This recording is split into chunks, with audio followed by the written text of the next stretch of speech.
নমস্কার, গুরুকৃপা চ্যানেলে আপনাদের সকলকে জানাই সাদর আমন্ত্রণ। এই ধরনের শাস্ত্রকথা জানার আগ্রহ থাকলে সবার প্রথমে চ্যানেলটিকে সাবস্ক্রাইব করে রাখবেন। ভালো লাগলে অবশ্যই একটি লাইক, কমেন্ট, শেয়ার করবেন। জয় গুরু।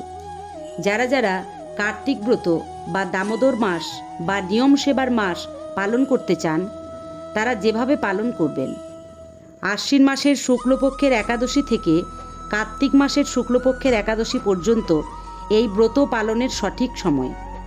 এই ব্রত পালন করতে গেলে সবচেয়ে প্রথমে যেটা করতে হবে সেটা হলো ব্রহ্ম মুহূর্তের আগে ঘুম থেকে উঠে স্নান সেরে ফেলতে হবে। তারপর ঠাকুরঘর বা মন্দির ধুয়ে মুছে পরিষ্কার করে ফেলতে হবে। তারপর ভগবানের জন্য ফুল চয়ন করুন, ভগবানকে স্নান করান জল শঙ্খ দ্বারা, ভগবানকে সেবা পূজা দিয়ে আরতি করুন। প্রতিদিন নিয়ম করে তুলসী গাছে জল দিন, তুলসী দেবীর আরতি কীর্তন করুন, তুলসী প্রদক্ষিণ করুন। এগুলি যত বেশি বেশি করবেন, তুলসী দেবী প্রসন্ন হলে ভগবান আপনার প্রতি প্রসন্ন হবেন। সন্ধ্যায় বাড়ির সকলে মিলে ভগবান দামোদরকে দীপদান করুন।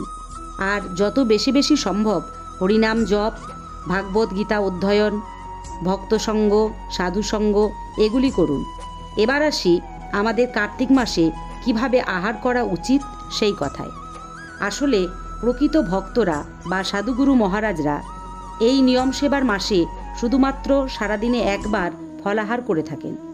আবার অনেকেই এতটা কঠোর নিয়ম মানতে না পারলেও সারাদিনে একবার চাল, ডাল, আলু এক পাকে সেদ্ধ করে ঘি আর সন্দক লবণ মিশিয়ে গ্রহণ করে থাকেন।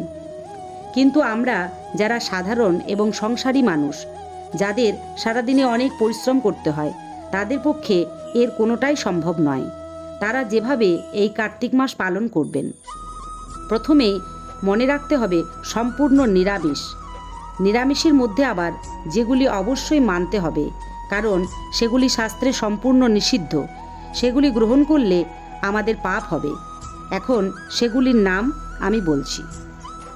শিম, বরবটি, গাজর, মূলো, সজনে, পটল, বেগুন, কলমি, ছোলা ডাল, ছোলা, মাসকলাই, মুসুর, তিল, সরিষা, মধু, আচার এবং ছত্রাক।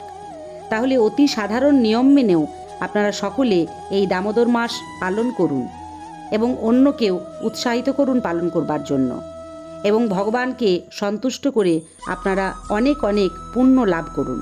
কারণ শাস্ত্র প্রমাণিত যে এই কার্তিক মাসের কতখানি মাহাত্ম্য।